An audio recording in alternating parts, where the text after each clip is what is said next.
What's up, ladies, gentlemen, boys, and girls? It's your favorite show, Lessons Learned ATW. And today, we don't only have a special guest, but we have family. Today, we have somebody that I would consider my introducer to a lot of things, especially when it comes to music, hip hop, and to mention but a lot of things, I would say. Today, we have somebody that I grew up with. Today, we have a rapper, an artist, a guitarist, a father, to mention but a few. Today, we have a member of the Batabazi. Today, we have, ladies and gentlemen, PG, aka Mpagi, aka. Would you have any other AKAs? Oh, let's just keep it with PG. Let's keep it as PG. Remember Piggy Rise? Piggy Rise, yeah. And I talked about that in an earlier podcast. Yeah, I talked about that. I think on my first episode, how I got introduced, but I got lost in that story because I forgot whether I was you, because you made me do that. And was I okay, ladies and gentlemen, this is like a joke back. We are jogging back to what we talked about in the first episode. The first time I ever put anything quote unquote on wax was recording on a cassette tape with this man over here. And we were rapping to More Money, More Problems. Yeah, B.I.G. and you know. So who was Puffy? Who was Puffy and who was Biggie? I don't remember. Well, first off, man, before I get to it, man, I just want to thank you for having me on the show, brother. Yeah. Okay? And appreciate the introduction, man. I'm glad to just be in the presence of your show and be one of the first people on there. Lessons learned, because life is about lessons. That's it. Lessons, and blessings. So yeah, what was the question again? I was saying, like, when we did that, and this I don't know, it was like 97, 98, no, 96. Must have been like 96, 95 maybe. More Money, we More were Problems. we were about like nine years old. Yeah. We were young. Like, we were young. Yeah. I know. All we listened to was, hip hop 24/7. I know. And you're the one who came in. I said this in the earlier episode with A Frost. He talked about going to his father's. His father was a minister a minister like church. I used to have a study room where he goes and practices his sermons and stuff like that. And he talked about him going in there and recording on his father's little practice tape or tape recorder or whatever, which, most people that talk in public record themselves just to work on their dictation and how they, sound and how they project and all that stuff. And he talked about that, and I remembered, and I had to bring that story up of how when you came over to to our house in Ntinda, and we were like chilling, and then you're like, hey, let's record some stuff. I don't know where that came from, out of nowhere. And we recorded on some tapes, my dad's tapes. Yeah, we recorded over we dubbed over these tapes. Some tapes, yeah. And then we restructured the whole run.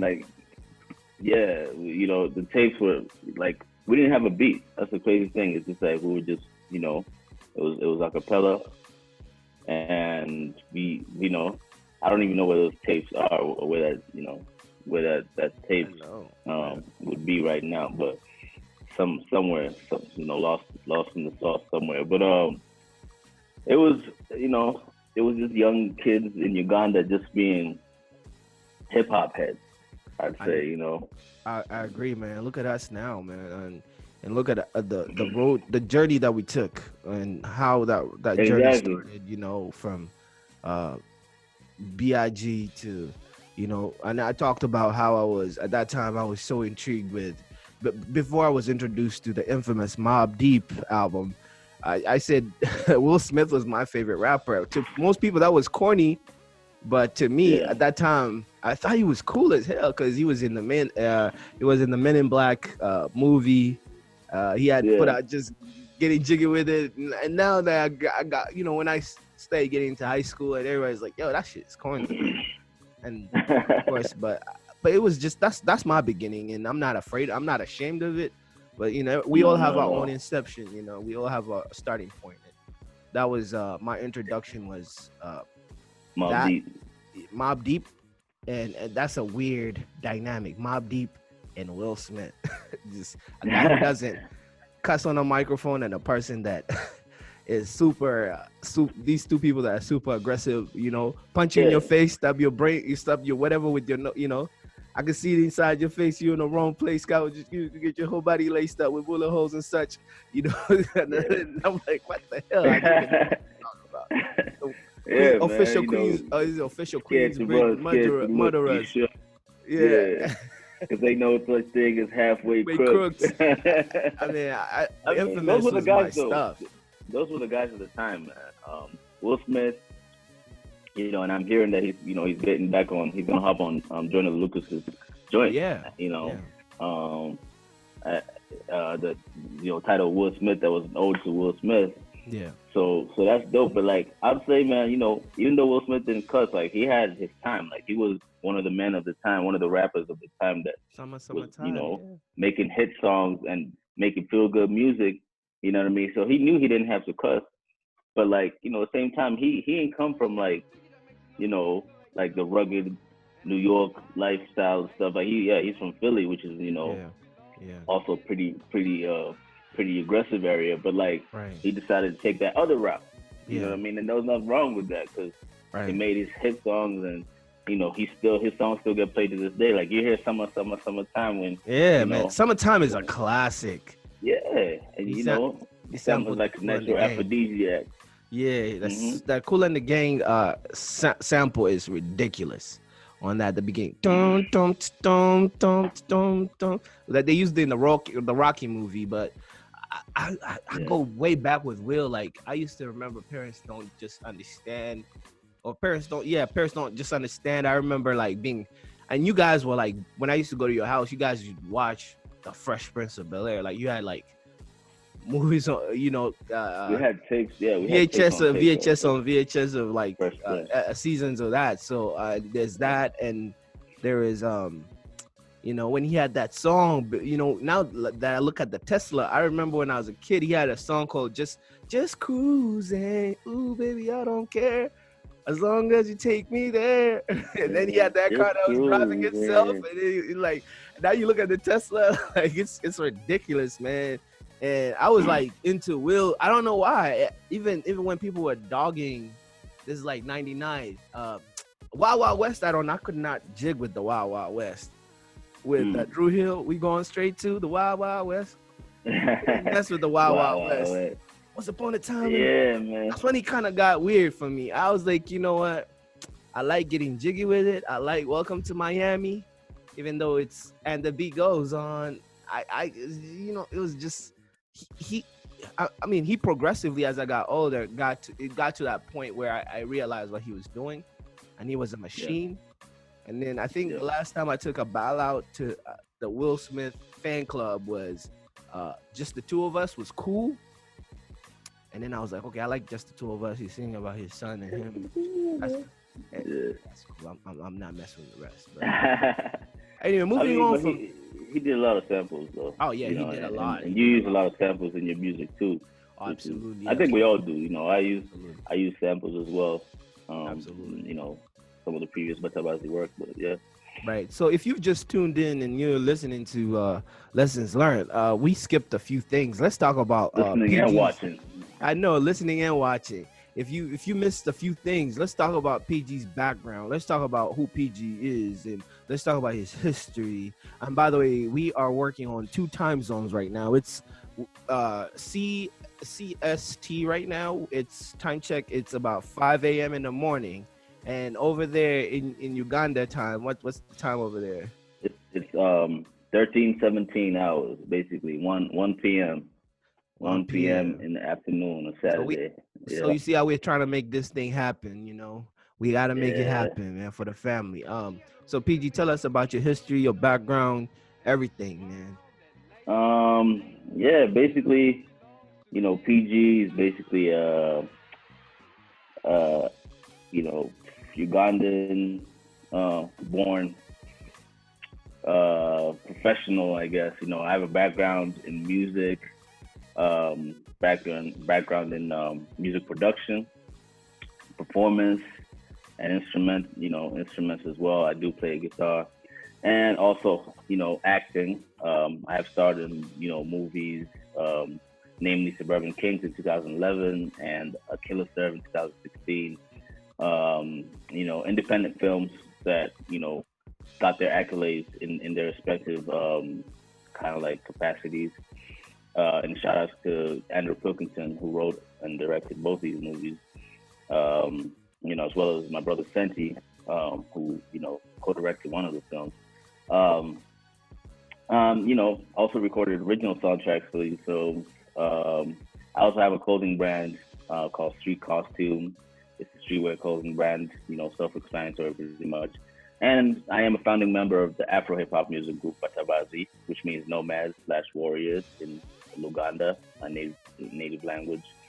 Yeah, and then the rest is kind of just history, education background. I have a associate's degree in fashion merchandising and a bachelor's degree in management. And here we are. You know what I mean? And me and Strap also, like you said earlier, we go way back, like Museveni's hairline, President Museveni.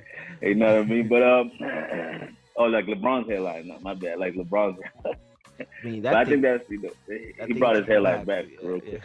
So damn, we can't really. I guess we'd rather go with Museveni's hairline. Right. But yeah, no, I mean, yeah. So that's pretty much the rest is history, I guess, as they say. Yeah. So with all these different facets and this different things that you've been privy to, or you've been educated and you've been practicing, or you've been working on, from music to art to fashion, to acting. So you're a thespian too. So what was your initial, who are your influencers? Who influenced you? Who made you believe that you could do all these things? Who put a battery on your back with them not knowing that they did? Yeah. Who motivates you? Or who motivated? Who motivates me, or who motivated me? I'd say a lot of people. My mother, was one of my biggest fans. God rest her soul. And she was always in my pocket. She always told me you can do it. Anything I told her I was doing, she was like, "Yeah, do it." You know what I mean? And her resilient heart and drive to just be successful from when we were growing up, and her very well. Yeah, And absolutely. knew her, but like, I just always watched her, and I just loved the fact that she never lost, she never lost momentum. She always went from one, from one level to another, and just kept going. She was always motivated. She was always driven, and I just always emulated her and wanted to be the best, the best version of her, and just learn from everything she did. Lessons learned, basically, learn from her mistakes and learn from her accomplishments. So that's one of the people that always motivated me. I remember being in the studio with her. Like, she would come to our studio in the basement. You remember the Batabazi studio, and she was like, right there, like writing songs with me and like telling me, yeah, put this line in there. Like, this sounds real good. Nice. You know what I mean? Like, I remember me and I just had like going through a dark time. Like, me and my brother had just gotten arrested for some really dumb stuff on 5th of May, and my brother had been stabbed that day. My brother, had been stabbed in the ear, and like, it was just like total BS, because like, out of the whole situation, the people that should have been arrested weren't arrested, and instead the black man got arrested. There's a lot of other people of different colors, except we were the ones who were arrested. But like, my mom was like, I remember us coming out of being bailed out or whatever, coming out of court, and we're in the basement. She's like, you know what, make a song about it, make a. So then Batabazi, we hopped on the mic and we did a freestyle about it. You know what I mean? The Batabazi freestyle came out of that, and we just got any beat and just hopped on it. I remember Jerome going ham on it, me going ham on it, the Batabazi females as well going, and the song was like a hit the next day. Like it was just like blazing like the UG radio stations and stuff like that. But it was, heartfelt because it was coming out of, and my mom was one of the people that inspired that. You know what I mean? Another, other people that inspired me. I'd say like Kanye is a big inspiration. Aside from the BS and whatnot, no one's perfect. But I've always looked at him and like wondered how he came up with rhymes that he comes up with. You know what I mean? When he said that line, I got a light skinned friend look like Michael Jackson, got a dark skinned friend look like Michael Jackson. I was like, whoa, and just like him just wanting to achieve and believe in himself. You know what I mean? Right. And there's this book I'm reading by Tony Robbins called Awaken the Giant Within. Yeah. And basically like it talks about being certain, like being sure that you're gonna succeed in whatever you do, but only you can be certain that you're gonna succeed. Like if you have doubts, if you have doubt in yourself, then you're gonna fall short. You know what I mean? So the book is basically just about being sure of self. Right. It's really like looking into self, decision making, belief systems, the language of success and all these things, just changing mindsets, you know what I mean? Right. Like fixed mindsets, going from a fixed mindset to a growth mindset, stuff like that. I'm getting a little psychological, but take it there on this podcast. Exactly. Audience likes that. They like that. They like that. That thing. So that's a book. That type of thinking. Yeah, that's a book that I think a lot of people should read in their lifetime. It's like the second book he wrote. It's the second book that I'm reading by him. I read another newer book by him, but this is a really old book from like the 90s, the early 90s. I'm also inspired by my brother Senti and like all my brothers I'd say. Senti's always kind of like, been like a father figure of sorts to me. Throughout high school, throughout life, just in general, we always kind of like were going kind of like back to back. He was like 2 years older than me, and I was always kind of like following his move and following his lead. Except I used to DJ in high school. And I stopped DJing, and then he followed in my steps. That was, that was a compliment to me. Like, they say like, the best form of flattery. So he's DJing now, and I haven't DJed since high school, and that's like almost like 15 years ago or so. But yeah, man. So I think I'm just inspired by a lot of people around me, But I also sometimes have to seek inspiration from the outside, like you know what I mean, because.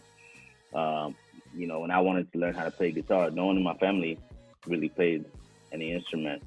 Like my immediate family, I know, I got to learn that my grandfather played an instrument. And he was really good. He loved music. He like knew classical music and stuff. He actually taught me a bit of piano, But like, I saw a photo of him just like a week or two ago, and he was holding a guitar. Like, he was sitting playing the guitar. I'm like, wow, that's That says a lot. That explains a lot. So I always was fascinated by the guitar, even before I knew how to play it. You know what I mean? I would always just like want to just play a guitar. And then I picked up a guitar. I taught myself. You know what I mean? I know, man. That's super amazing. And it's also empowering. Which is another thing that this book talks about. The Tony Robbins book. Mm-hmm. It's empowering to do music, because music is a sort of like relief from whatever you might be going through, and when you do the music, other people are you never know who you're gonna touch with just one song, with just a melody, with a line, 2 lines, like a hook. Right. So playing an instrument, me learning how to play an instrument was just empowering to me, and not just empowering to me, but I think it also inspired other people to, pick up and learn how to play instruments. Because my little brother also picked up the guitar at the same time, and he started playing. Like, he likes to play electric guitars, and for me, I prefer acoustic, but I do have I have both acoustic and electric. But like, there's this empowerment that creating gives you, creating music, creating sound, you know what I mean, and just playing around with these sounds and seeing what comes out. That's why a lot of people don't get to see like the creative process of like production, and like when you're in the studio and stuff, before your music comes out, people don't really see it like that. You know what I mean? So when someone kind of like critiques your music like a negative way, it's kind of like it's like it hits it stings. hard. Like, it stings. Yeah, it stings. Like Tech Nine said in that song. No, it's Tech Nine. No, who's that guy from Kansas? Yeah, Tech Nine. That's the Tech rapper. Nine. Tech Nine No, and Tech Nine and Kendrick. Fragile. No, yeah, Fragile. Right. It is Tech Nine. It was like, yep. Yeah, I'm an artist and I'm sensitive about my shit. You know what I mean? Famous quote by Erykah Badu. Yep. I'm an artist. Yeah, and I didn't even know that line came from Erykah Badu until after the fact. But like, you put in a lot of work. Right. You're empowered. Like, you're risking being ridiculed or being, criticized for your art. Right. Just so you can put it out to the masses. Like, hey, here you go. Yep. And when they really like tear it apart, it hurts. I mean, hey, young Ace. My little man over here. Hey, young Ace, how you doing? Do exercise. You want us to do exercise? I got your dad for like a few more minutes. I know, right? Exercise with me. We're gonna do exercise in a bit. All right, son. But yeah, this is Lil PG, man. Ace Boogie. This is my Ace. What's up, Ace? Ways. So, you were saying something to the chord of being an artist, and how you recently found out. This is what stuck with me the most. I listened to everything you said and I was agreeing with all of it, but what I could like absolutely grab onto with what you said was when you talk about your grandfather being a musician, and you recently finding out that by maybe you knew he was a musician prior. I knew he was a musician. I just recently found out that he played guitar as well. Okay. Yeah. All right, man. Funny story. My mom told me my granddad that I'd never met because he passed away in '86 before I was born, played an instrument. So I didn't know. I prior to me finding out this information about my granddad, my mom's dad on that side, did music and played instruments. Wow. I literally was the only person in my family doing music. You know my family. Right. They're all into like education and other stuff, and just the normal, civilian normal life. Just work. Exactly. Exactly. Work. Just work. Yeah. Hard work. Take care of your family type of thing. So and then maybe sports. We have some athletes in the family, but I never knew anyone that took the artist route, because there was just this thing in my family where it wasn't said in a bad way. It wasn't. It was an insinuation of energy where we kind of looked down upon artists because they were like either struggling, which is not bad because that's the name of an artist. That's the whole title, struggling artist. Yeah, they call you a struggling artist is not a term that just came out of nowhere. It's always been like that. Yeah. Artists usually tag with the word struggling, right? So like coming from the household that I came from, and with my surrounding relatives, having doctors, lawyers, having all these type of people in the family, you know them, these type of people, like you tell them, yo, what you gonna do? I want to make music. Your cousin over there, I want to become a brain sergeant. I want to become a lawyer. I want to be a doctor. I want to become this. I want to become that. I want to become a pilot. I want to become this. What does this guy want to be? I want to write raps. And you don't know where to start from. Yeah, because first of all, none of my parents listen to hip hop. None of them listen to hip hop, so they don't even understand what you're saying. at least if you were doing like a Frigo type of music, like like some classic stuff or like some R&B or something that they could relate to. But I mean, anyway, just pulling from that, I didn't know that there was somebody that was there, but nobody ever told me. Before My you. mom told me. Yeah, exactly. Yeah, but pulling back, so you've been making music for about 15 years now. About Let's see. I first stepped in the studio. Well, I've always wanted, I've always like since we were recording, Yeah. on those Biggie I mean, if you tapes. say that, then it's almost like 20 something years. Exactly. So I've always wanted to perform. Like I remember just, in school, like being the kid who wanted to get on stage or get in front of everyone and perform and stuff. But like when I started actually like writing songs or getting in the studio, it was about 2006 maybe, I want to say. Oh yeah, that's like so that would be years. like, yeah, about 14 years, 14 years. 15. Yeah, Right. so I'll say that's about the same time I started doing it. I started tinkering with music around 2004, 2005. Yeah. But I never really told anyone I was doing it. I was just doing it, recording here and there. And Exactly. then when I moved out here in the States, I was recording in my dorm room, which I don't consider professional because we're using horrible equipment. But what software were you using? Gosh, I think we were using Garage. No, not Garage Band. We were using Fruity Loops. Fruity Loops. Yeah, we're using a beat making Studio? program. Yeah. Yeah. We're using FL Studio, and I was recording with a horrible USB microphone. And Yeah. you probably have maybe one of my earlier recordings from back then. I don't know. I was recording, no structuring. I didn't know how. I mean, I used to make music in UG, but I didn't have any structuring. I had nobody telling me how to count bars, and I was just doing one long rhyme with no hook, nothing, just no musical structure. Not knowing when the beat starts to change, where the drums fall off, where it's reminding you, oh, this is a bridge or this is a hook. I didn't care about that. I was just talking over that. And then, as time goes on, you start to polish up and you start to improve because that's how it naturally should be. You should not stay the same. The reason why I asked how long you've been doing music, you've been doing music for 14 years. Yeah. Alongside music, you've always had, that I know, maybe you could correct me, you've always had this big, huge passion for fashion and design.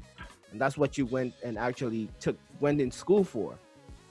With that and merchandising and putting, and I think marketing. Did you do marketing or management? Marketing, yeah, pretty much. So I did management, but marketing is also part of it. Yeah.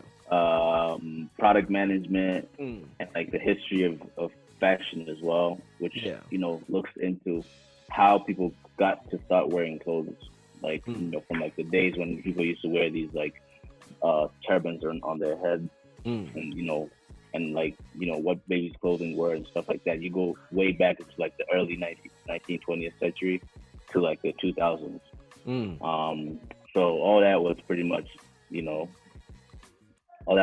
what like what it entails, or what the whole 4 years entails. Right. And actually, one of the interesting things about like that degree, when in my freshman or sophomore year, we had a field trip to New York. Yeah. From Boston to Chelsea, New York, where Tommy Hilfiger's headquarters are. Oh wow! And we got access to his corporate closet. Oh wow! Yeah, we got into the whole building. We got to see like clothes that hadn't come out, like the next trend, next season's clothing and stuff like that. And then in his corporate closet is like a whole plethora of like clothes that were worn by all these celebrities that were doing campaigns for him. Oh, that's from dope. Lenny Kravitz to Beyonce, Michael Jackson, all these celebrities he worked with, and like that wore his clothes in the magazines, Tyra Banks and everything. All the clothes were in the closet, basically, like and it was just amazing. Like it was like the most.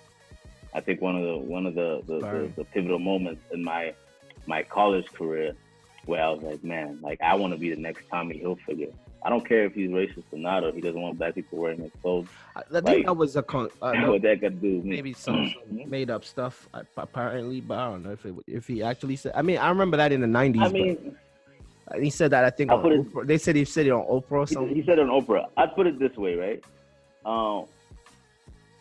Everything we wear, you know, Adidas. You know, you got an Adidas hat on right now. Yeah. You don't know what the background of Adidas really. I really know. Adidas was. You know. What? Yeah, he was. He was a Nazi. Their brothers. Nazi? Yeah. Wasn't he a Nazi? They're like, yeah. you know, In Germany, yeah. ID. It's like two names together. ID and dot. That and they own Puma too, right? Yeah, No. they do own Puma as well. I think they own. Yeah. Like. So basically, no, they own Reebok. So Adidas like merged with. Yeah, Reebok. maybe one of them. Yeah. And you know, funny enough, one of my first interviews out of college was with the Reebok headquarters in Boston. You know, and so they gave me like a little history and everything. But like, so basically, you know, I think, you know, I'm not defending what Tommy Hilfiger said, because, you know, he did say he felt that way, but, you know, he gets sales, he gets money from black people wearing his clothes. Like his clothes are sold at TJ Maxx, you know, and then he also, you know what I mean? Like how many black people shop at stores like TJ Maxx or Marshalls and stuff, you know what I mean? Right. But I feel like, you know, I still like his business acumen, like how he came from, you know, working in the factory to now owning his own, you know, clothing brand. You know? Got it. Yeah. And if he doesn't want black people wearing his clothes, that's his problem. You know what I mean? Like if you make something nice, black people are gonna wear it. Right. You know? But I think we as black people as well, as like, you know, a people, we need to also start making our own stuff, or like being, you know, taking more ownership, you know? Right. Because then we don't have to worry about, oh, you know, I'm wearing Tommy Hilfiger's clothes, but he doesn't want me wearing it. Like, you know what I mean? You could be like, oh, I'm wearing my stuff. I'm wearing straps. I'm wearing, you know, PG, or I'm wearing street costume, you know? But, yeah, so it really just made me really want to, you know, achieve, like, you know, to build a brand and to, like, be like the next Ralph Lauren, the next, you know, Fubu, you know, I forget the name of the guy who owns Fubu. Damon something. Damon, yeah, something. I forgot his name. Like, yeah, I know. You know, and like, I mean, you know, Rockaware, all these clench, like we used to wear all these designers growing up, you know, and these were black companies that, you know, that were really popular when we were kids, like Kyle Candy. Kyle Kanai, yep. You're right. But like, Tommy is also one of those brands that has been there. Like, you know, like when we went to his corporate closet, he had Tyra Banks modeling his stuff. He had Beyonce modeling his stuff. Michael Jackson. These are all, you know, people he's made money off of. And they're also very influential people, because people saw them wearing his denim jackets or whatever, and then they wanted to wear them. I remember as a kid, like even a lot of like quote unquote streetwear or urban wear was like dope. I remember I did anything for a Sean John velour sweatsuit. Yeah, I remember those. I remember that. I remember when Uganda it was like super hot, but people were wearing. But you were like, yo, I'm styling. I don't velour Sean John. Exactly. You're not even worried about just have the fabric. Pants zipped up. No. Yeah. You know, you get the famous Sean John signature on, like, yeah, exactly. Straight. But you mentioned street style, right? And that's why I decided to name my brand Street Costume. Yeah. Because one of the classes I took in undergrad, you know, in college was a class called History of Costume, which translates into History of Fashion. But like, costume is what you always like feel comfortable wearing, or what you'll always be seen in. If someone was to draw like a caricature of Steve Jobs, Right. what he would be wearing is what he Turtleneck. always wore, or what he wore on a regular basis. Exactly. Black So you turtleneck. would identify him by that. Yeah. That was his costume, right? Same thing with, let's say, Mark You're Zuckerberg. making me That's his think right now. costume. Yeah, and think about cartoon characters. Diddy, I mean, Dexter's Laboratory. These guys all had their costume, right? Right. And there's something interesting about costume and costume design, like, because part of that class, aside from like learning the history of clothing from the 20th century to 2000s, Right. we had to watch these old movies, and we had to dissipate what clothing was worn in the time, like, and what it all meant, right? Yeah. So think about this, like, this is gonna change how you watch movies from now on, right? Like, there's a certain type of costume that someone who is in a higher position is gonna wear, like, in society, right? Mm-hmm. In a movie or in like whatever you're watching. Right.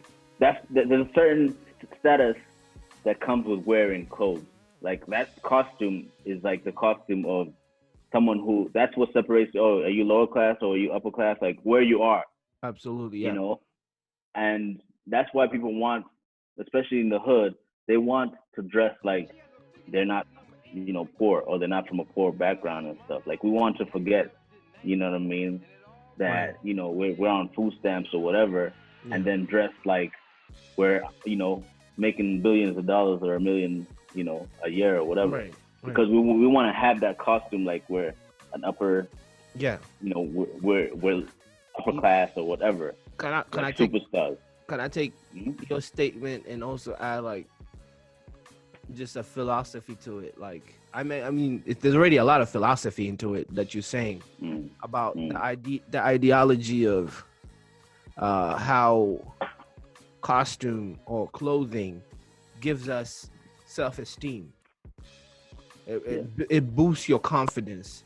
It's like It boosts your, before you wear whatever you're wearing, you feel like insecure, and once you put on that garment, you become this superhero. You now like Superman from Clark Kent, who's wearing a tie, who's weak, whatever. And now with the blue and red with the Superman logo, right? Now this strong dude, And right? Oh, that's why it's a costume, exactly, yeah. right? I mean, the Because ideology it makes you like, what you got on right now? It's like a dashiki hoodie, right? Yeah. But that's your costume, like, right. You woke up and felt like, yo, this is the mode I'm in today. This is Right. me. Right. This is my costume. You know what I mean? Yeah. So same thing with me. I feel like I'm a patriot today. Like, I'm gonna rep New England with the hat and the shirt. This is gonna be my costume today. It's the same way So kids. it's like, Some way kids in the 90s were running to Foot Locker or Finish Line or any sports store to get Jordans, making lines to get Jordans because they believed if they put on these shoes, they could jump like Eric Jordan. like Jumpman. Exactly. Everybody wanted to be like Mike. It's the costume. It's the garment. I mean, so with that being said, there has to be a story that has to be embedded in the clothing. There has to be a story. You just don't make a fabric. You don't make something dope. You have to sell dope. I mean, and I'm sorry if I'm speaking in abstraction, people listening.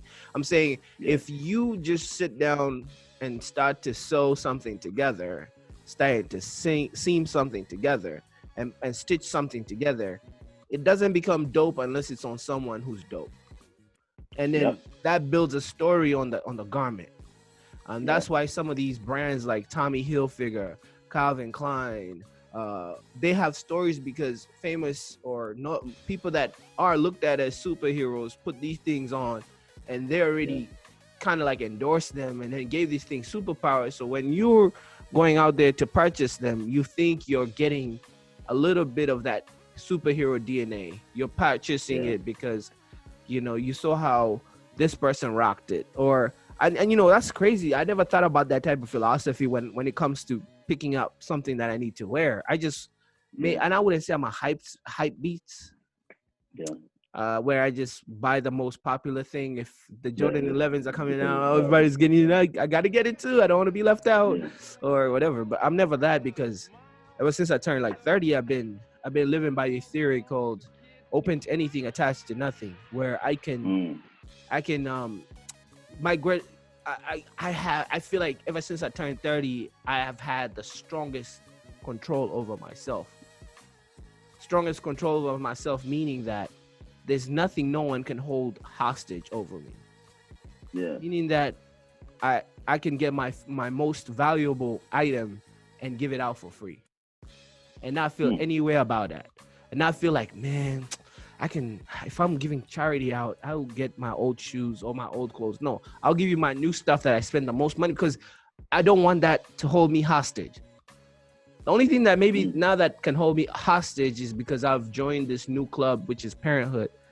And that would, if you have my kid and you're doing stuff, you know, if anything, if I hope this never happens with my child's mom, or, you know, where you disagree and they use the kid to make you do stuff, like a pawn to make you do stuff, like a piece to make you do stuff. That's the only thing that I feel I'm attached to. But besides that, the house that we bought, the house, cars, you could take everything, because you know what? Coming from UG, as you know, yeah, I know what it is starting from scratch. I know what it is starting from scratch, and I'm not afraid of it. I'm absolutely 100% not afraid of it. Other people, it's very scary. Like you just left New England and then you went to UG to start a whole new life after 20 years of being away. Yeah, that's scary. That's takes some nuts. Forgive my language. It takes some kahunas. Like, you just up and, you know, and that's being attached to nothing. Like, you could not be attached to New England like that. Like, I mean, you can't miss it, but you realize, you know what? If I make myself attached to things, I mean, I have to make myself attached to my daughter, because I just don't know. It's just a natural thing. You have to be attached to the person that you love, your wife, you know, the person that you have long-term commitment with. Parents, family, brother, yeah, that I understand. But material stuff, right? Which I think, if you want to become an icon, if you want to become a Michael Jordan, the story has to start with you. So anything that you wear automatically gets a little bit of your DNA. So somebody would want to wear that, because if I get a Mpagi's brand, I put it on me, guess what? First of all, I got inspired because Mpagi's a dope designer. Now I wear it. Now I feel like I have a lot on me that I'm attached to nothing. That people now want to get that persona. They want to, and it's not something that you just tell people that you are attached to nothing. People just could feel like, okay, man, I really cannot use this angle to trick him into a contract, because this guy will say, I don't care. You know, F you, I don't care. You know, people will throw contracts at you. So when you have that, I don't know if I'm articulating this right. If you have that, I don't say rogue, or like that mentality where you cannot compromise me. You know, you cannot use money, wave money. You cannot wave money over my head and make me sign something that I don't feel like, you know, there's nothing you could do. I have to do it off my wanting to do it. You cannot use anything as a chess piece on me. You cannot, and that's the person who becomes an icon. That's the person that changes fabrics. Like, now, if that person has that mentality, it starts brewing in his mind, and it goes into his DNA, goes into your action, it goes in him or her, whoever that person is, and they start to live that lifestyle. Things just naturally come to you. You'll find yourself getting things that just make sense to you and your peace and your fulfillment. And then guess what? Because we live in a world where it's a copycat type of world, where people want to copy, people want to follow. They're seeing you in tranquility. They see you in peace. They want to ask you, so what's making your skin glow? Or what's making you so at peace? And you tell them the real thing is, because I know I'm attached to nothing. I could die today. I don't feel like, you know, this Mercedes-Benz is my end all be all, you know. I don't think this is, you know. And they're like, how do you do that? It's just easy. It's hard in the beginning, but it's easy as you get old. You just start to look at your parents, first of all. You look at your grandparents, see how they start to start to age. You look at your child, how they start to age, and you realize, you know, we are just passers by in this world, and that idea, I know it may sound morbid the way we say it, but that ideology of thinking will make somebody an icon without them saying it. just through their actions, and then you'll get a Michael Jordan where everybody just wants to buy everything he touches because they want to get a little bit of that. They think it's material that is getting him to think like that, but it's other things. It's all in the mind, and I don't know. It's the mindset. It's the drive. Yeah, and you can't really. I'm sounding like people listening. I know I sound crazy when I say all this stuff. I sound like I'm speaking in parables like Jesus. I sound like in the Bible, right? I know I sound like I'm speaking in abstraction, but there is some sense to it if you actually listen. Moving forward for my by blubbering. Your rant. But no, I feel what you're saying because you call it emotional attachment, which is so many people suffer from it. So many people suffer from emotional attachment. I can tell you, I was one of those kids who, throughout high school, I just wanted to have Jordan. I wanted to have every Jordan ever made, but I didn't have the money for it, right? Being immigrant kid in the U.S., like really no job. The first job was at Home Depot, like towards the end of my high school, whatever. But like I didn't have no job from like freshman year, and like I was just mooching off like whatever my mom could give me as allowance. And she had my other siblings. She had 4 boys, right? To give allowance to her, like to put food in our plate and roof over our heads. But I wanted to be cool. I've always wanted to have the freshest sneakers, the freshest clothes, or whatever. And I had this emotional attachment, like you say, to Jordans. Until I graduated high school, and then I got to realize I don't want to wear what everyone's wearing, So when I started college, like I remember the last pair of Jordans I bought were these Crimson Jordans, I think Crimson 11s, because they came out on my birthday. My birthday's on the 23rd, and that's my favorite number, is 23. So February 23rd of whatever year that was, the Crimson Jordans came out. And I had them joints, man. Like I was like, these joints were fire. Like I love the color and everything. So when I started college, I'm going to school with my Jordans. I'm feeling like, I'm the only one. I want to be the only one wearing these, but that's impossible because other kids had Jordans. So I basically like stopped wearing Jordans. Period. Like, I just released my emotional attachment to Jordans. You know what I mean? Because I was like, man, how freeing was that? They're too common. It was very liberating. Very liberating. Yeah. Because I felt like, what? I don't have to be attached to these, to these sneakers that, they're legendary. That we can never take, the legend of Jordan away. What he's contributed to the culture. And I actually just watched his documentary with my wife. Right. But like, he can have that legend, but I want to be, if I want to be like Jordan, I have to also create my own legend, create my own legacy, create my own story. Right. You know what I mean? Right. So that people can also like look at it and be like, yeah, I see what he's doing and I admire it. You know what I mean? But if I'm kind of like wearing Jordans like every other kid in school, right, or every other person in society, like I'm not gonna. That's not how I want to build my legacy, or to build my legend. You know what I mean? So right now, like I'm okay with wearing, just some sneakers. Like I have this thing for like shoes that have a worn effect, sneakers that have a worn effect, and they're not so common. Like they look dirty from when they're fresh out of the box. And I like that. I love it. Yeah. It's like you can wear them and people be like, "Yo, where'd you get those?" Or people could not even notice them, which is okay. Yeah. You know what I mean? Yeah. And so it's deep, emotional attachment. It's very deep, and freeing yourself from that, man. Belief system. It's very liberating. And even just coming from America, moving back to Uganda after like, close to 20 years away, I had to release so many things that I was emotionally attached to, Oh, yeah. And just being here, quarantined, lockdown, whatever, for like almost 2 months. How is that? I want to know how that's a good segue. Like, how is quarantine? I haven't worn shoes in like 2 months. Like I've been wearing flip flops.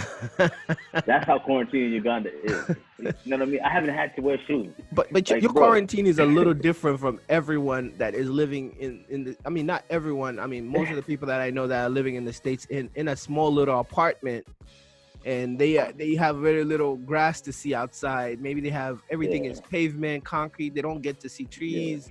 They don't get to they don't get to breathe too much. I mean, it's really and I'm just basing it off you. I know people in Uganda. There are people living in apartments or flats or Uganda, like confined places where it's just man, it's just you and your room and your kitchen over there. Claustrophobic. It's just and imagine if you have like 3 other people living with you in that type of situation and you guys are just clashing heads. Like here in America, there's been a spike with, which is sad to say, domestic violence. Wow. Because that's happening in Uganda a bit as well. I hear that there's a spike with that you know how long divorces take. People are filing for divorce now because they spending time with spending time in that small little space. Like if you living in a 1-bedroom apartment with your girl, you never get a breather. You can't even go outside. I'm going to the bar. I'm going to move up John's house. You can't make an excuse. Like, I gotta work. The only time I gotta go to the bar. The bar is closed. I gotta go to the restaurant. The only time you get to decompress, if you have kids, the only time you get to decompress is when you go to the bathroom to you like, man. Finally by myself, man. It's wild. Yeah, it's wild. I love my kids, but man, gosh. You start to let me tell you, the reason why I was asking how your quarantining is going, because every time I look at your social media, bro, the background looks amazing, man. I look at the trees, I look at nature, I look at this dude working out in the balcony, and it's just like you like around a mountain or a hill. Yeah, we're on a hill right now. It's like a country home, for like my wife's grandparents. We're it was kind of coincidental that we drove out here. It's about 4 hours from town, from the city. So we drove out here before the lockdown, like right when they mentioned that there was a corona outbreak in Uganda, and then they started closing schools and stuff. Like that weekend, we were like, okay, let's get ready to head out to the country. And so we're in Hoima, which is Western Uganda. But like we left on like that Tuesday before, they decided there was going to be a quarantine, a lockdown. So we just thought we were coming for like 2 weeks. Now it's been like 7 weeks going on to 8. You know what I mean? And this place is just like, it's very like spread out. Luckily, so like we can quarantine ourselves and still be able to like walk down to like the farm and walk up and down the hill. Like I've been running up and down this hill like every day this week. That's how I start my mornings. I jog down the hill to like where the farm the cows are at, and then I jog back up, and then that's my warm-up, then I start my workout. So it's a very vast land. It's got like there's like nature, like there's antelopes like on the property. You just find them running around. Then there's like monkeys, Oh, yeah. So it's like it's amazing. It's very close like to just like being in serenity and just peaceful. Clearing your head. And peaceful. So that's why I've been able to do a lot of reading. I've been able to kind of just get some peace and relax, and and it's not as confined as it would have been in the city, where it's just like there's a gate and it's closed off. There's like this is like it's a very vast area where we're at, and man, it's a blessing. I guess it's been a blessing in disguise. But I mean that's going good. That's pretty cool. Like it's wonderful that you're in this peaceful tranquility, looking like area where it's just if you wanted to meditate, you could meditate. if you wanted to be just awake, just that's my type of area. I'm a person that I get drained being around a lot of people. I mean, I need to be around people I care about. So talking about quarantining, I mean, we all have our own little program. You said you jog, you work out. Yeah. Besides that, have you been working on like a skill or something? So I've actually been. I brought my camera with me. I have like like my professional camera. So I've been kind of like taking some pictures. Nice. Like the first day we got here, man, I was just like, yeah, I'm gonna just take as many pictures as I can of the cows, of like the view, because it's like this is, this used to be called like Military Hill before Tasha's granddad bought the Right. place. But you can overlook the whole like this the whole city pretty much, like of the town we're in, of the countryside. And so the views are just amazing. So I've been taking up photography, which it's something I dabbled in college. Because journalism is part of kind of like and all these things. But so yeah, I guess I've been working on like a bit of photography, and then I'm also like trying to like get like my YouTube channel up and running, like Absolutely. give it some love, like I have a YouTube channel, I just haven't like put that plug in there, man. Talk about it. How do we get to your YouTube channel, your social media, and all that stuff? My YouTube channel is so it's all right. So my YouTube is youtube.com/Mpagi Kironde, as you see the name right there. If your viewers can see it. So MPAGI KIRONDE, and then my IG is the Kid PG, DAKID PG. Like Strap said in the beginning, I do have a few aliases. Yeah. PG, Piggy. So my YouTube, I believe, is Mpagi, MPAGI Kironde, Mpagi Kironde. So if you just go on YouTube and just put those, that first and last name in, you find my channel. And that's pretty much all I have is Instagram, my YouTube channel, and my Facebook fan page is my first and last name, Mpagi Kironde. Let's close this out. Yes, sir. With this piece or this segment, I usually ask all my guests to close this out the right way. So let's close it out like this. Mpagi, PG. Yeah. What are your lessons learned, or what lessons learned thus far do you want to share with the audience or the viewership? Word. Give us some game. Some game. Give us some okay, game. let me as we close this off. Let me see. All right, here's one. Here's one for y'all. One jewel. Experience is not what happens to a man or a person. It is what a person or a man does with what happens to him.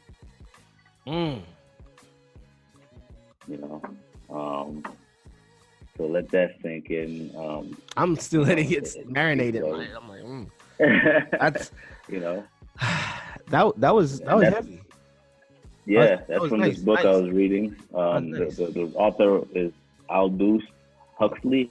If I'm saying it right.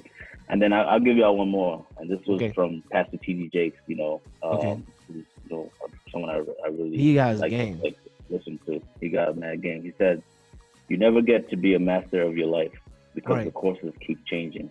Right. Pastor T.D. Jakes. You never get to be a master of your life because the courses keep changing. Shout out to T.D. Jakes, man. T.D. Jakes. Beast. He's a beast at like what he does, man. Like he grabs your attention. That's T.D. Jakes. Audience. He's good at audience control, and I mean, I'm not just going. Just he's aura is amazing. All right, ladies and gentlemen, boys and girls, we've come to another conclusion to an episode with an awesome guest.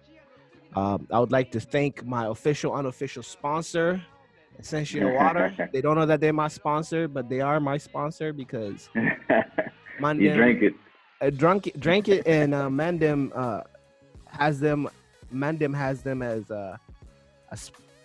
should I say this on? Yeah, I could say this on the podcast. Yeah, I do own a few stock in the company. Oh snap! But Man. I might as well promote it so people go get it, right? Yeah, help me during this quarantine time. Help me, because if I don't have a job, I may be relying on my portfolio of stock. Like you said, drinking water, Shares. staying replenished. Yeah, drinking water, alkaline water. There we Staying go. replenished. Staying That's replenished. the goal of the what? That's the goal of the summer, and it's coming up. All right, ladies and gentlemen, I'm concluding this. Thank you for tuning in to Mpagi PG here on Lessons Learned with your host Strap, and we are out. I appreciate you guys for tuning in.